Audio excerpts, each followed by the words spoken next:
Hi guys, welcome to Taylor Talk. I just want to say before I start any of this video that we've reached 200 subscribers! Fireworks, confetti, just like what? I woke up and like checked my YouTube and I was like, just like, oh yeah. Just wanted to say thank you so much for anyone who subscribed. I love you all each individually. You're all amazing. I like every time someone subscribes, I like go and like stalk their profiles. I'm like, especially if they make videos. I'm like, ooh, like you make videos, we make videos, and I make videos, and I don't know. I'm getting weird. Today we're going to be adding to the series Taylor Tries, and today Taylor is trying the I don't know if I'm pronouncing this brand right. Inoxia. The Inoxia Cover and Correct Cream Concealer Palette. This basically is a palette to cover and correct your imperfections. It has a giant ass mirror in it, so I'm just doing that. But it has like the purple, green, and yellow tones to help like reduce redness and dark circles and that stuff. And then it has like these concealer shades to conceal all the feels. And today I'm going to be doing my everyday makeup routine, but with including this palette. So I can see like if I believe it makes a difference. Thought we would test this out today while showing you my everyday makeup routine, because some people have been asking me like what I use and things like that, because I'm pale AF and pale people can relate to how hard that is sometimes to wear makeup and things like that. So let's just hop right to it, shall we? The first, I'm going to be priming my face, because to not prime is the crime, as they say. This is the Inoxia Makeup Primer Spray. I've used this for maybe 2 weeks now, and it's pretty cool. And I love like alternative lazy ways to things. Like, this is priming. Done. Can we get a slow-mo replay?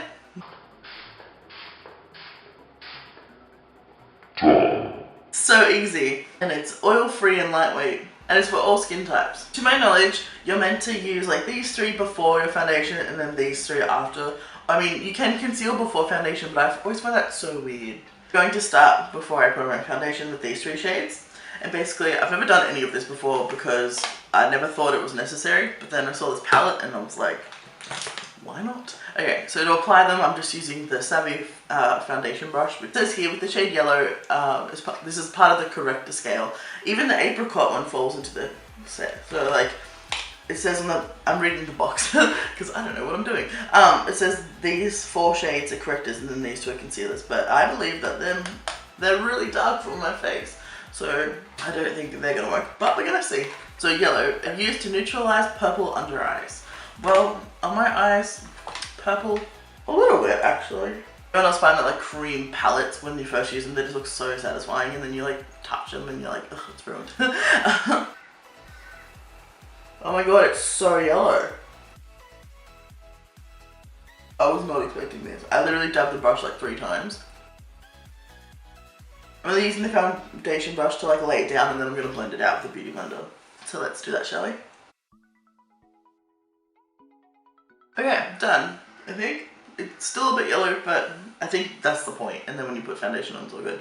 Okay, so green is to reduce redness over blemishes. See, this I do have. I have this freaking thing here. It used to be like super dry, and now it's just a red patch, which is just wonderful, because that's all I've ever wanted. There's a bit of redness here. Wow, that is so green. Do you see how green that is? That's something else. Okay, and there's a little bit of redness here. I mainly get here because I get sunburned here really easily, so I think it's just like permanently red. I apologize if like you actually know how to use this and I'm doing it incredibly wrong. It's really easy, like the cream is really like soft, and it just like glides on with the brush. I'm just using the excess on the sides of my nose because there's a little bit of redness there. Back to blending. That really covered up my red spot, but you can really tell where it was because it's just like really green in that one area. And now it says that lavender reduces unwanted yellow tones. I don't think I have any yellow tones, simply because I'm too pale for yellow tones. I may be wrong. If I am wrong, comment down below, because I'm going to skip this step because I don't believe I have any. But feel free to judge my face right now. I'm sure there's many of you that's like, mwahaha, and then they're going to like just destroy me in the comments, but that's okay. It says for apricot you can use to brighten complexion in the eye area. Well, because I use the yellow underneath, I might use apricot on top and see if that makes, we can like compare them to what makes my eye look brighter. But good idea, Taylor. Just Genius. Blending it out. I can't get over how creamy the cream is. Like, it's just so easy. Like, I have other cream palettes, like contour palettes, and they're not as smooth. Ooh, I like that. It's almost the same. Like, if you look, it looks like the yellow's like settled on my face, unless I'm just like used to it by now. But it looks like the yellow's settled, and then like this is kind of like a lighter coverage, like shade wise. But it looked like they've neutralized my face, which is pretty cool. So now for the moment of truth, we're going to be applying my foundation and seeing if it looks good. So for foundation, I use the Infallible 24-Hour Stay Matte Mattifying Foundation by L'Oreal Paris in the shade Vanilla. I love this stuff. So when I apply foundation, I just kind of like, because it's got like a little like tube end, I guess. I don't know how to explain it. I just run it like here. I just give myself lines and then blend it out with a brush. I just use the Artis Care Professional brush a stippling brush in number 17. It's like I went through using foundation brushes, didn't really like it, and then I used blending sponges, and now I'm kind of like, I don't like how they get really dirty really fast and you have to really clean them for it to get clean. And where with the stippling brush, it's dirty-ish now, but I feel like I get a lot more out of it, and it like makes my foundation look so effortless. It's amazing. So I always just like brush down and out towards my chin, because then I feel like it blends it a lot easier than having like a whole bunch of foundation right near my chin. Okay, so with the Cover and Correct, I can still see the green underneath my foundation. It's because that area is like a little bit dry, so it's like gathered, but that looks really awful. And like my redness here is still there. I feel like if anything, the foundation kind of like pulled the product away, because like my eyes are back to being kind of dark. So I don't really know if I like this palette, because if my foundation just wipes it all away, then it's kind of pointless, right? I might try adding a little bit more foundation and see if it's just that I didn't use enough. Okay, so I feel like adding more foundation did help, but I can still see the gathered bits here, like from the cream, because that's why I don't like using cream contour, like highlighting cream contour, because I have this and it just gathers there and it's so noticeable. I don't know if you can tell, but I'll try and zoom in, but you can like see it just like gathered there. It looks so bad. The redness has calmed down like a lot, but I don't know. I feel like the palette didn't really do anything extra. Like my face doesn't look absolutely different, but I mean, that just could be because I'm asking for too much. I think this palette is okay. Like, maybe if you have like dramatic red skin, it might make a big difference and things like that, but I don't really have that many like flaws. Wow, Taylor, I don't have that many flaws. Yes I do. I don't have like that much red skin, that much like stuff that needs neutralizing. So my opinion on this palette that is now really, really dirty is that I feel like if you have these kind of problems and you do want them corrected, that this is a really good palette, because they're super creamy and it goes on like a dream. But if you have kind of dry skin, I probably wouldn't recommend this product, especially if you have dry skin like all over. Like I have dry skin, like really, really, really dry skin, but my face is pretty soft at the moment. But yeah, you can see it's gathered here, and it's kind of gathering in a little, like under my eyes a little bit too, and I don't like that. Overall, if you have these kind of problems, definitely try it. If you don't, or if you have dry skin, I wouldn't recommend it. Now moving on to my everyday makeup routine. Okay, so after I apply my foundation, I normally go over with concealer, and the concealer I use is the CoverGirl and Olay Simply Ageless Eye Concealer.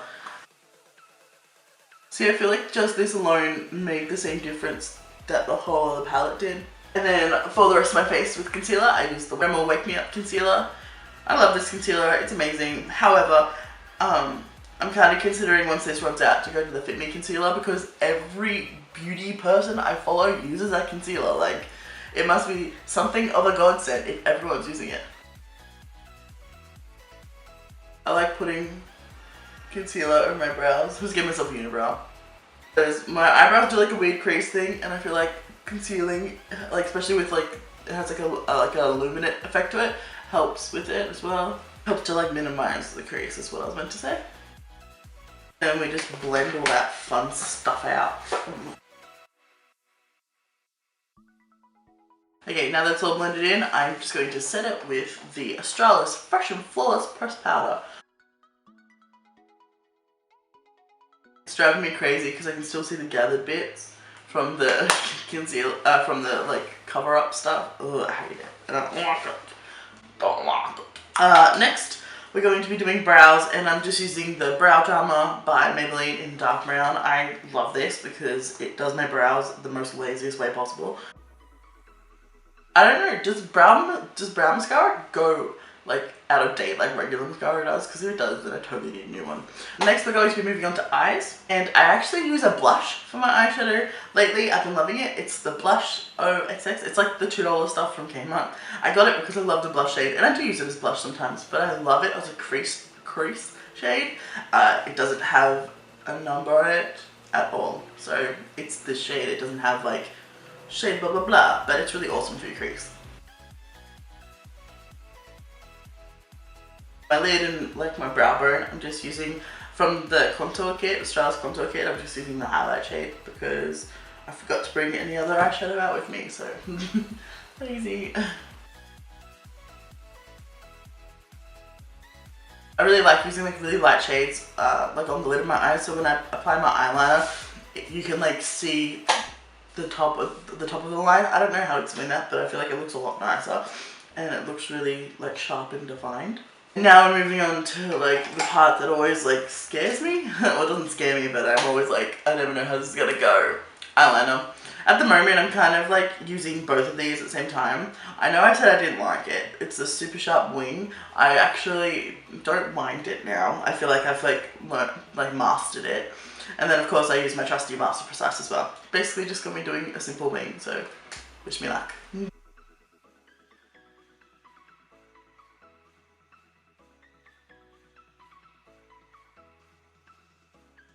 Basically I'm just moving on to mascara, and I have the Benefit They're Real mascara. Now just for my waterline, I use the Rimmel Exaggerate in the shade 123 Nude just to do my waterline. It opens your eye out when you have eyeliner on. It's pretty good. And now moving on to contour, I'm using a combination of the Most Prefer contour and the Australis contour. I love the contour shades of the Most Prefer. Like this brown one is everything. Just chisel out my cheeks. Like, look how like soft and gentle that is compared to the Australis one. It's amazing.